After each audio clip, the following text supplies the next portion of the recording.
How's it going, guys? I'm here with your SmackDown review, and all I've got to say from the offset of this is this whole show just made me realize just how good that Randy Orton promo was, and I don't think I praised it enough. It's not like the promo blew my mind or anything, but in terms of today's quality, and I'm very against lowering standards, to try to just fit in with the current product. But the Orton thing really stood out as something of greater quality. And when you compare everything else that took place on this show, you could kind of see what I'm talking about. So let's run through this show and see what it was all about. So we kick it off with Moment of Bliss. First of all, why is Nikki Cross with Alexa Bliss? I've been saying this time and time again. I don't know if Alexa Bliss did something wrong, but back in 2017, I was praising Alexa a lot. I did like a top 10 women's list, and I said there's actually a lot of like old school Attitude Era divas that I would actually gladly say that Alexa Bliss is better than. There's just something about her promos, and she's still good, but they're not giving her the material. They're not really, seemingly not giving her the freedom. These moments of Blisses, like, she does them well for what they are, but they're always just like fluff pieces. They never really go anything. She's just, a glorified backstage interviewer when you really think about it. Like, what is this doing for her? She's getting injured frequently. There's a lot of very weird and strange things with her injury where WWE is obviously hiding something. They don't want to admit that she's concussion prone, but we know that she is. It's quite obvious because every 2 seconds she's out with a concussion. I'm very surprised that we haven't gotten a Paige-like announcement from her. I fear that that could be sooner than later. I hope not, of course, being a fan of hers. And just even if I wasn't a fan of hers, no, I don't even want that happening to Bayley. It's just seeing these wrestlers nowadays, like, getting these injuries, like serious injuries. And it's always something that's like career ending, and it's very early in their careers. It happened to Tommaso Ciampa. This guy, he's a young dude and already got a near crippling neck injury, almost got a career ending surgery. And you think about it, like, half of these people are not even truly over, and they've already pretty much ended their careers. Like, you got to think about Paige. The girl was only like in her early 20s and her career ended. What do you say about something like that? And I don't really think people realize this, but every time I look at Alexa Bliss, I can't help but feel that this girl, like, she's hanging from a thread, it seems, because there's got to be a reason why they keep pulling her out of the ring every couple of weeks. And I mean, that's good for her. She's getting a spot on the show. She's getting paid, doing something that she likes to do, I guess, in the business that she's selected. But obviously she was meant to be an in-ring competitor. So, if she enjoys doing this promo stuff and it keeps her healthy, then I guess that's great. But at least let the promo stuff mean more. Could it, like, at least get someone over? I mean, every single time she interviews Carmella, she interviews, I don't know, Naomi. Well, this week we've got the NWO. And, we've got Alexa asking some questions. She asked Sean Waltman, X-Pac, what do we call you? And like, Nikki Cross, I think she said, 6. You could barely even hear her. She's just like on her phone like a goofball. Like what is she doing? Was she taking like a selfie or something like that? I don't follow her on Instagram or Twitter, but was that what she was trying to do? Like one of these live, like, on the show, hey, look at me, I'm actually booked, something like that. Not to knock, Nikki, like, she does the crazy gimmick well, not as well as some others, like I've said in the past, like Al Snow, for example.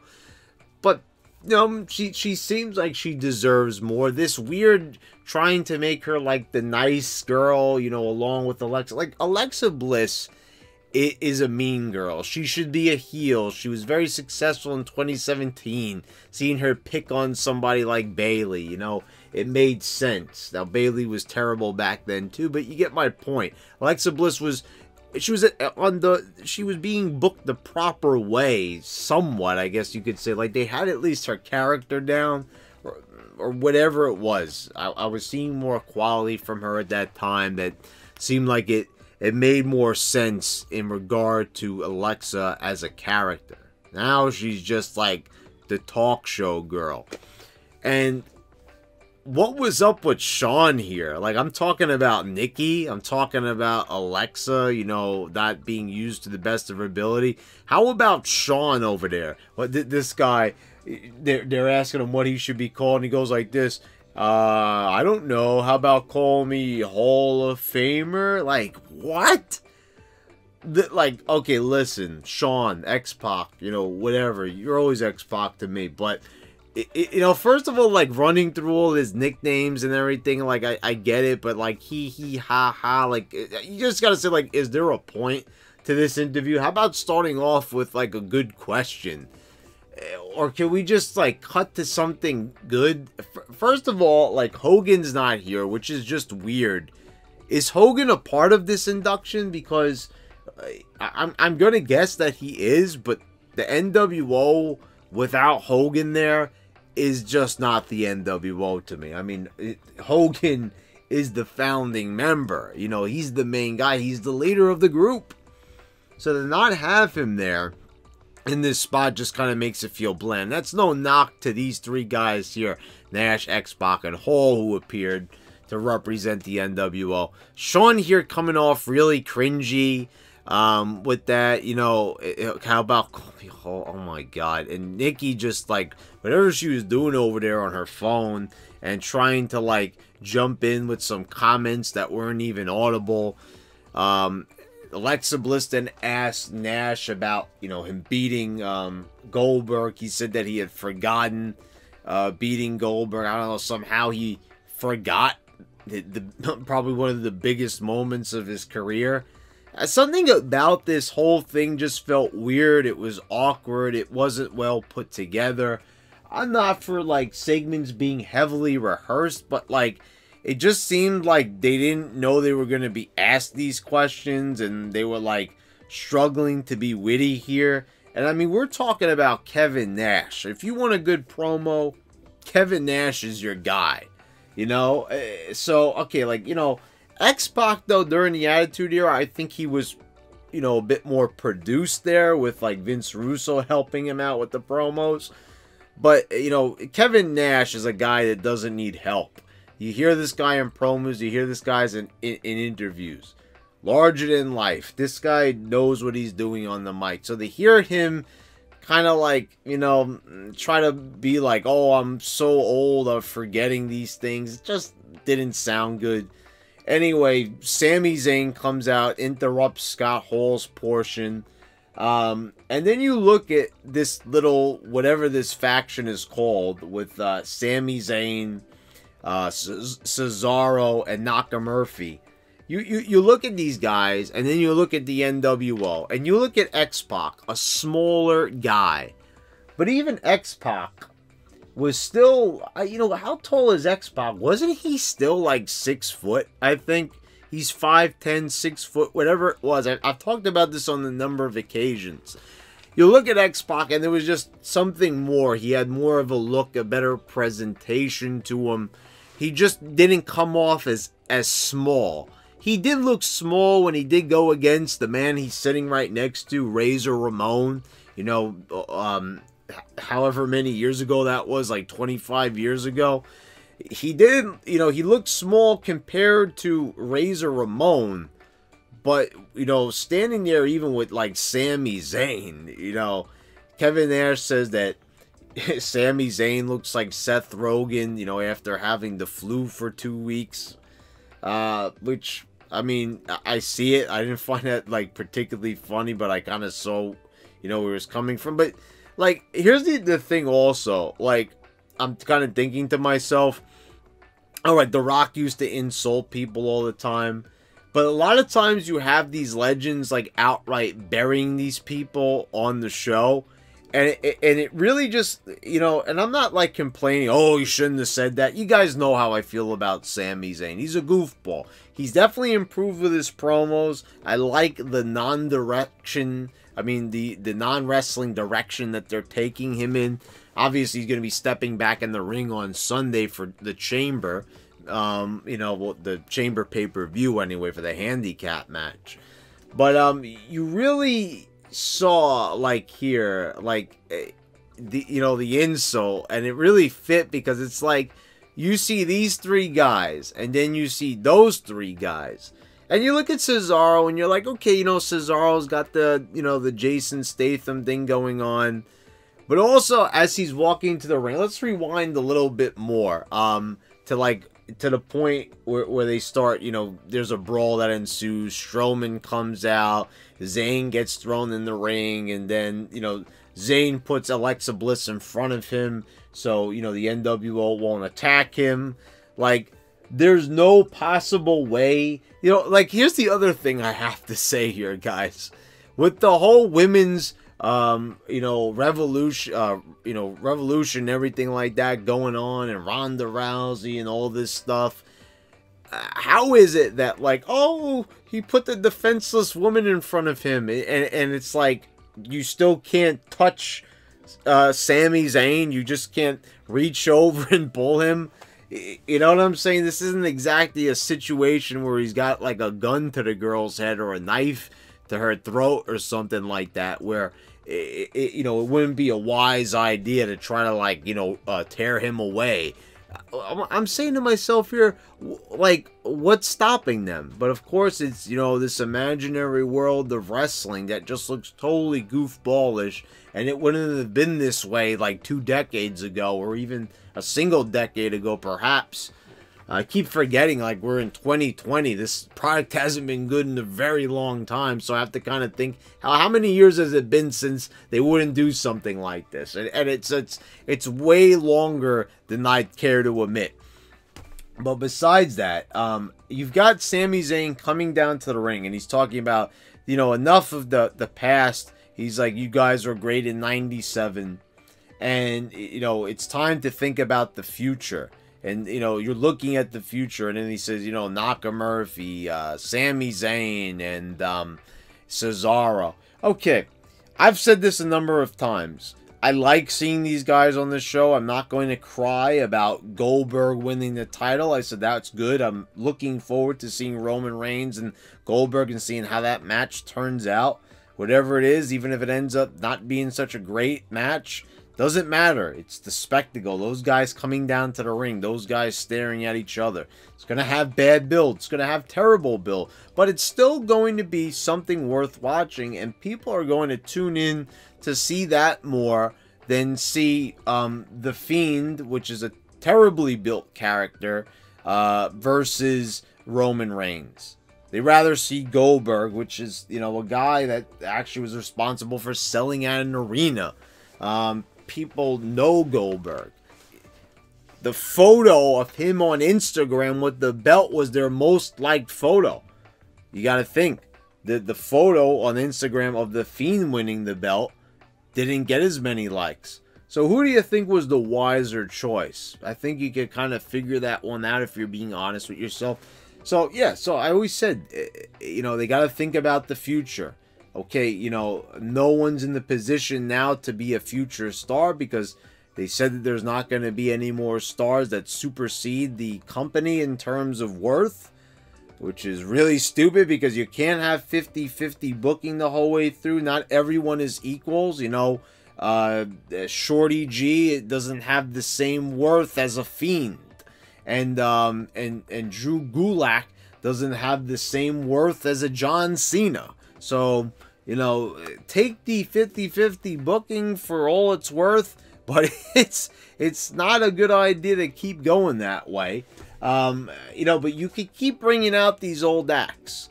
Now, a lot of the old acts have passed away. There's been some unfortunate losses. And you really think about, like, you know, they should bring this guy back. Oh, yeah, well, they don't have a good relationship with them.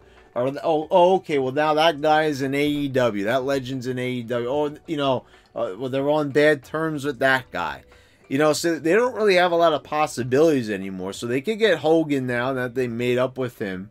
Kevin Nash, Scott Hall, Sean Waltman. But, you know, they keep going back to these guys, and not all these guys want to wrestle. You know, you don't see Sean Waltman jumping in the ring. Nash is pretty much done, I suppose. So, you know, I think he still works some indie dates and things like that. But, you know, they're not really prepared for the future. Like, you know, if anything happens, God forbid, to any of these legends and everything, they can't fall back on them.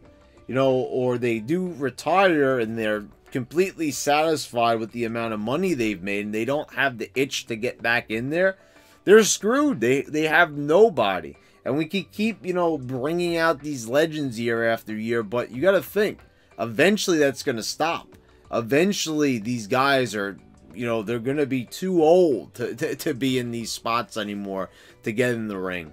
You know, you keep pushing these guys and trying to put more mileage on them. Okay, they work select dates and everything like that.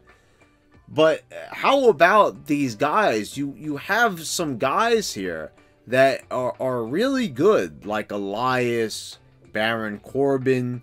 You know, you have a pretty big list. You had Braun Strowman, which you had many opportunities to try to get over and do something special with.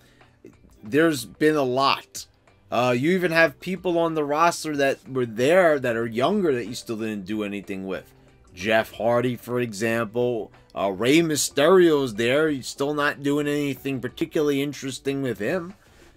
You know, and we're not prepared for the future of wrestling. We're going to keep going back to these guys. And before you say AEW, let's try to remember here who's the champion, who was the champion over there. They started off with Jericho. Now they got a WWE guy as champion. So, you know, that's fine and well. But they're also, like, trotting out a lot of guys. They just had Jake the Snake Roberts on there. So they're not really even themselves focused because they realize it can't just be all new guys. Because the crowd and the ratings don't really reflect a lot of interest in these new guys.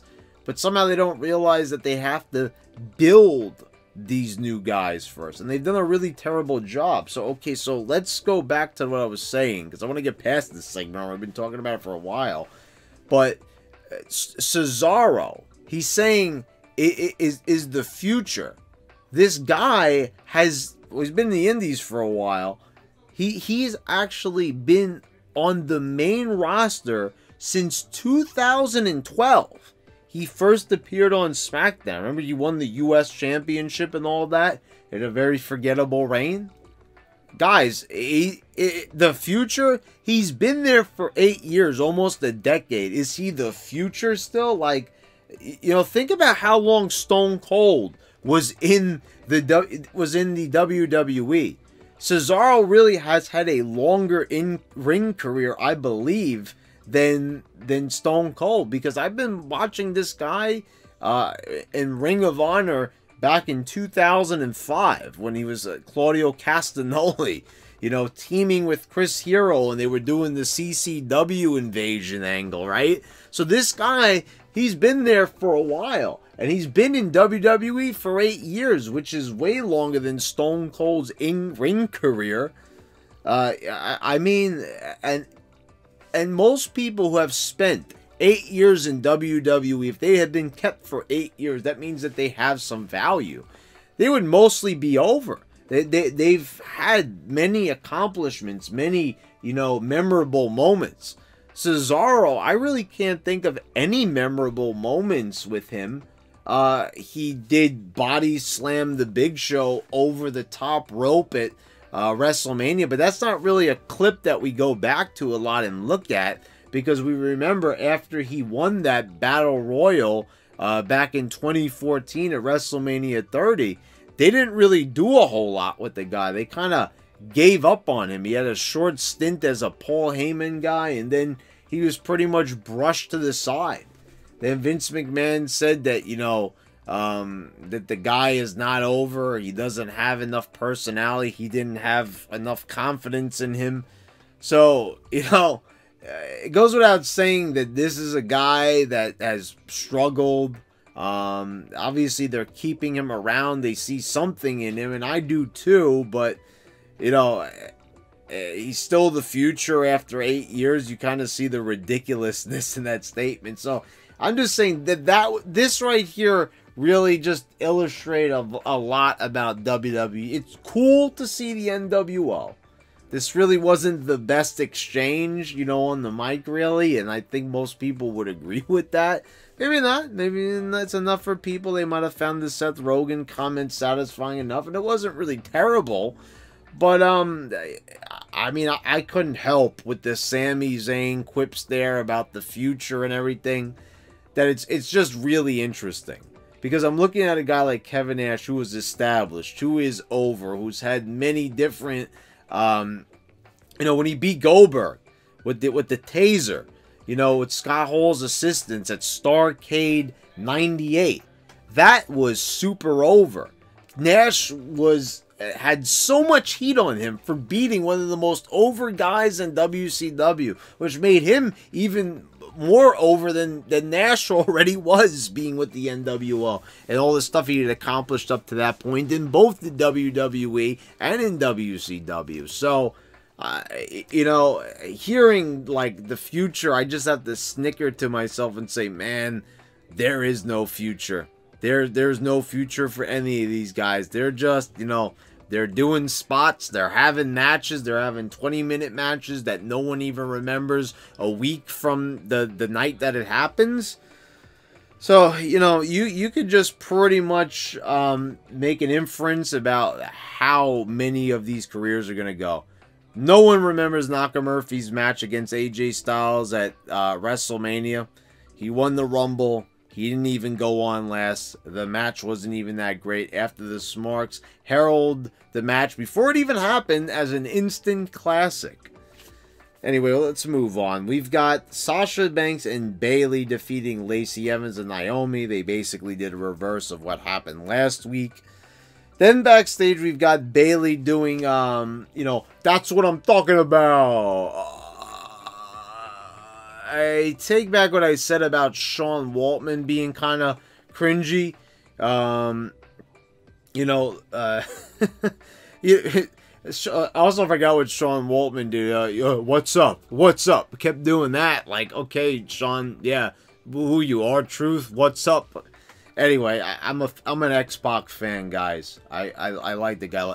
But anyway, Bayley right there. That's what I'm talking about. And she said it like twice. But like the last time she said it without the accent. And Sasha Banks talked about an album. Is she going to have an album? And are they going to have a tag match against the Bellas at WrestleMania?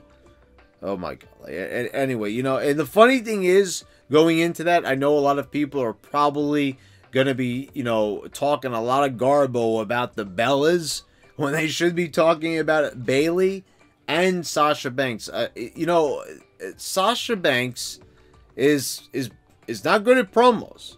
But as bad as she is, she can never be as bad as Bayley. That's what I'm talking about. Oh my God. That's not what I'm talking about. If I'm talking about cringy, bad promos that just sound like you're being like forced to do these promos at gunpoint and this is just so not you. Bayley is probably one of the most unbearable superstars on this roster, and it's probably not even her fault. They're telling her to play this heel character, and just, you know, everything from the haircut to the outfit, just it's just there's all of it's bad, all of it's terrible, all of it needs to go. I mean, they've failed this girl, and I'm not sure like where Bayley's talents lie. Hey, there could be a genius heel in there. Maybe if he got her some acting lessons, gave her the right material. But, you know, we're talking about, like, so many different adjustments need to be made. Is it even worth it really at this point? Do I even care? No, but I'm just saying we're here doing a video talking about it, so I might as well mention it. But, you know, how can they have this girl keep with the title reign? And I don't know if they're, you know, they're keeping the belt on her, so they, you know, so at least there's something a little bit extra there. But I mean, man, I mean, this is getting like so unbearable to watch every week with these horrible promos, and they go on at length, and they're trying to have her be funny and witty, and it's just the worst stuff. Like, I would think that, like, it's either A, they think that she's good, B, they have serious problems and they think that she's good, or it could be C, that they don't like Bayley and they just, you know, they're getting their jollies off of her making a fool out of herself, but it's at the expense of the Fox network. Like, these guys have a show on Fox in prime time and they don't care about the quality of their show. I don't know what it is. I guess, you know, if Fox is letting them go on, and, you know, same thing with the USA Network. This ain't USA. We're talking about Fox. We're talking about network television. Big time network television. And you don't care that your show stinks. You're not even embarrassed. Like, that's the thing. Vince, creative, they're not even embarrassed by these ideas. Obviously, or they would make sure these things didn't air.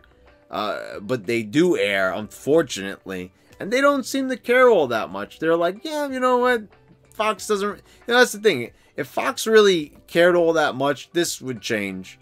There's rumors of, like, them not being happy with the dog food segments and stuff like that, and dressing up in dog costumes, but you still see that kind of stuff. It doesn't change, so obviously it can't be too bad, right? Or something would be changed almost immediately. Sheamus defeats Apollo Crews. Why is this match taking place? If Sheamus already beat both of these guys individually, Shorty G's talking to Apollo backstage. You know, if he already beat Shorty G multiple times, and he beat Apollo Crews already, and he beat both of them in the same match, in a handicap match, why are you booking the same match you know, that you had prior? If he's already beaten this guy and another guy, how much sense does it make to put him in the match with just one of those guys? Obviously he's gonna beat him. But, you know, Sheamus is going on to the Elimination Chamber, and wait, hold on a second. Is Shorty G and Apollo are actually scheduled for this chamber match? Am I getting that right? Are they really going to be in there? This is really just alarming. Like, Sheamus is so good. This is a great talent here. You've got a guy who knows how to work the mic. He's intimidating. He's in amazing shape. He's agile for a big man. He's everything you could ever want. And they realized this. Triple H realized it. Before Triple H became a mark himself and started bowing down to the indie midgets, you know, to the indie darlings, he used to love guys like Sheamus, and rightfully so. What a complete package here. This is what it was all about. He was WWE champion. They put him over Cena. And for some reason, some unknown reason, Triple H decided, you know, the business shouldn't be about guys that look like wrestlers or look like stars anymore. In fact, we're not going to have any stars. And we're going to see to it that there aren't any stars. We're not going to even, you know, take any chances that someone, my God, might get over. God forbid that happens, right? So we're going to make sure that these wrestlers are as tiny as possible. They're going to be as out of shape as possible. And if they are in shape, we're going to make sure we get with small guys. Got to make sure that they don't have big biceps. We got to make sure they don't have big chests. You know, we got to make sure that they don't stand out in a crowd at the airport. And Triple H has succeeded. And meanwhile, guys like Sheamus, who do deserve to be noticed, or, you know, being shoved into the background as much as possible. Like, that's the funny thing. He's going to be in the chamber match, but somehow they managed to get this guy, like, as far into the background as possible. How do you get a guy this pale, this in shape, with flaming red hair? How do you, like, make this guy just, like, an afterthought? You have to ask WWE, because Triple H and Vince asked them. And this is the funny thing. You know, Triple H... everyone acts like, oh, if Vince dies, Triple H is going to take over and everything's going to be saved. You all know how I feel about that already. Do you realize that what you saw at Survivor Series, like, that would be commonplace? Johnny Gargano would be your world champion. Tommaso Tomato Sauce would be your Intercontinental champion. You know, you'd have just, you know, you'd have Tegan Knox as your women's champion. You see where I'm going with this. Yeah, Triple H would save the WWE, guys. Then backstage we have Drew Gulak. Like, what? Like, where did this happen? Like, what did I miss where Gulak is just suddenly on TV again? What did he do to earn this spot? So, okay, so we got Gulak here backstage. He's on his phone. He's wearing a suit. We've got Drake Maverick coming up to him. He said he wants an opportunity. So, like, all of a sudden, the 205 Live guy, Drew Gulak, is getting people matches. And who is booking these matches? There's no GM on this show, right? Don't referees make matches and ring announcers make matches now? So what is, like, Drew Gulak going to the refs and the announcers and getting, like, Curtis Axel and Heath Slater matches all of a sudden? Like, when did this guy become, like, the Paul Heyman? But hold on a second. That's not what it's all about, because Daniel Bryan approaches him and challenges him to a match. So now we're going to get Drew Gulak and Daniel Bryan at the Elimination Chamber. 1 month away from WrestleMania, mind you. Okay, so let's analyze this here for a moment.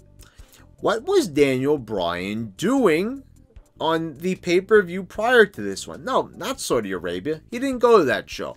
What event, what somewhat big event was Daniel Bryan involved in prior to the Elimination Chamber? Oh, the Royal Rumble. That's right. Okay, what was he doing there at the Royal Rumble? What was he doing? Oh, that's right. He was wrestling for the World Championship against The Fiend, who's going to be wrestling John Cena at WrestleMania. Oh my, well, it appears that Daniel Bryan has been knocked down a few pegs. He's wrestling Drew Gulak, who a month ago was not even on the show. He was in 204, that actually sounds pretty 204. 205 Live. 204 sounds even better. But 205 Live, Daniel Bryan is wrestling this guy now. Like, are you joking? Like, what happened? Did Daniel Bryan do something wrong that he has to be forced into a match against Gulak? And are they going to get, like, some type of crazy idea like they do sometimes and actually put Gulak over Bryan? Because he's trying to stress that, like, Bryan makes mistakes in his matches and there's, like, holes in his game. Is he going to, like, exploit him or something, like this guy who can't even win a match? I don't get it. Like, what happened here? And it's like, it's almost like there's something incomplete here. Like, there was supposed to be another part of the story that wasn't told, but somehow that doesn't happen. We're not missing a part of the story. No, this is how they told it. Gulak shows up one day and just starts saying that Bryan has holes in his game, and Heath Slater is just all of a sudden being magically given a match, because Gulak, who can't get matches on his own on the main roster, is somehow has the power to get other people matches, and people would listen to him and try to get opportunities from a guy who can't even get opportunities himself. And he's not even a manager. I don't get this. Like, if you're gonna have a storyline, at least just have some thread at least make sense, or some idea to back it up. Like, what are we doing here? And why is Bryan involved in this? What did he do to, you know, what did Daniel Bryan do here? Because he came out of retirement so he could have a match 2 years ago, comes out of retirement so he could wrestle and then be thrown into this. This guy, his career was ended just a few years ago, and this is what he came back for, to wrestle Drew Gulak. What is his match going to be at WrestleMania? If this is what he's doing right before Mania, I don't know, unless they just randomly throw him into something more meaningful. But this is what they're giving him. Okay, well, okay, so Mandy Rose and Sonya Deville defeat Carmella and Dana Brooke. Ziggler is accompanying them to the ring. Okay, well, no one cared about this. I certainly didn't either.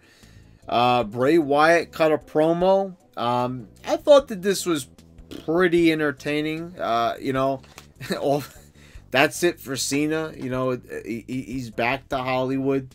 So now it's just going to be up to Bray, I guess, to build this.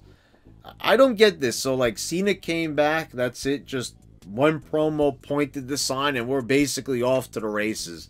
That's all the interaction we're going to get. All right, maybe right before Mania, Cena might come, or maybe we'll get, like, maybe 2 more appearances from Cena before Mania if we're lucky. But, you know, you're lucky if you get any story at all. It's like, yeah, we're giving you a Mania. Here you go. Like, no thought, no pride in their work. But anyway, well, we've got Bray here. And then they talk about how Cena defeating Bray sent Bray into a downward spiral at WrestleMania. That's what the little rabbit says. And then they kind of start doing this thing like where Bray was like, yeah, I like the facial expression and everything. But it's like, you know what I love? Once again, I go back to the Drew McIntyre promo from 2 weeks ago. I love how, like, they admit their mistakes, like, when it's always too late. They always foul things up way too late. What's probably the best example of this? Okay, remember the time back in 2008 when CM Punk got, you know, he got, like, attacked backstage by Randy Orton in the Legacy. Remember? And he couldn't compete. And basically, he was, like, stripped the title more or less. And they didn't follow up on this storyline at all. You know, when they followed up on it, it happened in 2008. Then they followed up on it in 2011 with the Nexus. Remember that? At that point, I was like, oh man, they're actually following up on something from years ago. That's sad. And here they are, basically doing it again. They're following up on an old storyline, but, you know, it's okay because the Fiend is, you know, Bray's another character now. He's the Fiend, so this somehow, you know, makes it acceptable to, like, basically repeat the same match. I mean, and I get it. And at least they're trying to have a story, so I'm not going to knock it too hard and everything. But, like, why didn't they talk about this last week? Okay, I get it. They don't want to have the Fiend talk right away. You know, but why didn't we have Bray talk to John face to face about this? You know, it would have been, they could have actually, if you think about it, combined this segment into last week's segment. There was no real reason to have this segment separate from that one. Okay, you could argue, all right, well, at least now they got another week of television out of it. But this one, you know, it kind of felt empty. John's not there. It's just basically Bray talking, you know, to no one but a rabbit. I don't know. I feel like every time they go back and they're like, oh, here's our mistakes, you know, we should have never had Bray go, we should have never had John go over Bray, who was our most over talent at the time. I mean, aside from Daniel Bryan. But, you know, it's another example of how they kill a career, they take no responsibility for it, and they'll just basically, like, they'll write into a storyline and be like, oh yeah, remember when we did that? and just kind of make it into a comedy spot, but, you know, whatever. I mean, it made sense in context, but I'd like to have John there. We've got Baron Corbin and Elias backstage. This was just very odd, but then again, I'm not surprised. Corbin is cutting a promo. Elias starts playing the guitar, interrupts. Corbin comes over and says that, you know, Elias, you know, looks stupid, you know, the way he's dressed, and he says, you know, you better not cut me off again, you know, or there's going to be problems in the future. Well, like, what about problems right now? I like how Elias just kind of stands there and he has no retort, and just the camera just kind of goes black. You know, they just kind of fade away from it. Like, all right, you know, does Elias have anything to say to this threat? Is he just, you know, he's good with it? You know, he's just gonna stand there with his guitar. Like, I never get this. Where is the comebacks? Why is there, you know, it's the same thing like with Sami Zayn holding Alexa Bliss in front of him. Why is there always these invisible barriers? It's like, okay, you know what? We're going to stop right there. Like, if someone insults you to your face, you're going to probably say something. Now, that'd be different, you know, maybe if it was a office job or something like that in corporate America where you didn't want to say anything back, you know, in fear of retaliation, you want to be professional about it, you know. But this is wrestling. This is basically like being on the street. So it's like Corbin is going to threaten Elias, and Elias is not a small guy. You know, this is a guy who I'd buy as a tough guy, and he's just going to basically stand there and take this from Corbin. It's very weird and very awkward how they just have him fall silent, like almost like he's lost for words here. It just makes Corbin look more dominant because he's getting away with the threat, and Elias is just kind of standing there looking like a goof. There's a lot of people standing around looking like goofs on this show. They do it every single show, basically. We'll move on to Otis and Mandy. Otis explains that he got, you know, the text that says that, you know, Mandy was going to be late. Mandy says that it's too late and that Otis stood her up, and you don't do that to a girl. And that's basically it. Ziggler comes in. She goes with Ziggler. That's the end of it. Does Otis go after him? You know, does he ask, you know, say more? That's basically, he just goes, and that's it. Otis is way too entertaining to be, like, marginalized into these, like, small little boxes that they give him. There's just so much more there. He screams of Chris Farley. There's gold here to be made. And, of course, you know, we'll spend more time with other nonsense on this show.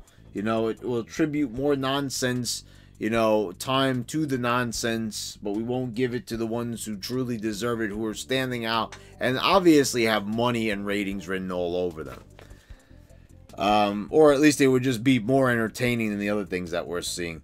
Then we have another gauntlet match. Like, really? Another gauntlet match? We just had one in Saudi Arabia. They had another one on Raw with AJ, you know, and the OC and Aleister Black, but, you know, that's okay. We're going to have another one. The only thing that makes this even worse, though, is this is all the teams that are involved at the Chamber match, and I've seen this before. They have this gauntlet match to determine who's going to be entering the Chamber last. So, Rude and Ziggler go over. Otis and Tucker at the end, and you know, obviously it's Ziggler getting the pin on Otis. Okay, so there's a little bit of heat there, I suppose, but they don't even really do it in a clever way that involves Mandy with a distraction or something like that. That would have made too much sense. That would have been, you know, too storyline-like. Anyway, you just basically showed us the whole match. It's just gonna, you know, on Sunday, it's gonna just have a chamber around it. Why do they always do this? Why have they been doing this for the past few years? they always like give the match away. There's always a gauntlet or a 6-man tag. You know, they always got to get all the participants touching each other already and fighting each other to the point, well, why do we need to see it? We pretty much already saw it. You know, there's no suspense there. There's no intrigue. Not like there was really any intrigue to begin with. But now that you've already seen it once, you definitely don't want to see it another time. So there you go, guys. There's the review. This is not WrestleMania season. This is not been WrestleMania season for a very long time. And it is definitely showing more than ever that they have like no care in the world, basically. It shows not only with Mania, but this is Fox. And they also want to try to sell WrestleMania to Fox and get WrestleMania to air on Fox instead of the network, right? And that's just not going to happen. I mean, unless they're just blindingly stupid and ignorant. I mean, you know, if this show is no indication, like, how does, like, who, like, obviously there's got to be somebody there monitoring what WWE's doing. But if you look at the WWE on Fox Twitter account, it's some cringy stuff. So I guess there's some very markish execs over there, and they think that this stuff is good. I don't know. I mean, you maybe got some Sami Zayn marks over there or something like that. I don't know. Perhaps that's the case, but they're getting away with some bad television. And if they're interested in WrestleMania, they're not even trying here to even make it look presentable. Like, this is just really, really bad TV, and nothing is entertaining. And the few things like with Otis and stuff that's just more, you know, just bordering on entertaining, it's not given enough time to go anywhere, and they don't even really pay the proper respect to it to, you know, really make it stand out. So all around, WWE is really stinking it up, and it's only getting, I've seen people actually say that this product has gotten better. I'm not seeing it. Like, I've been saying this for a while now. I am not seeing it. Now, there was a brief, you know, uptake with the Royal Rumble being a pretty good event. Some genuine excitement surrounding that one, especially with the Edge return, and the overall booking of the Rumble was very good.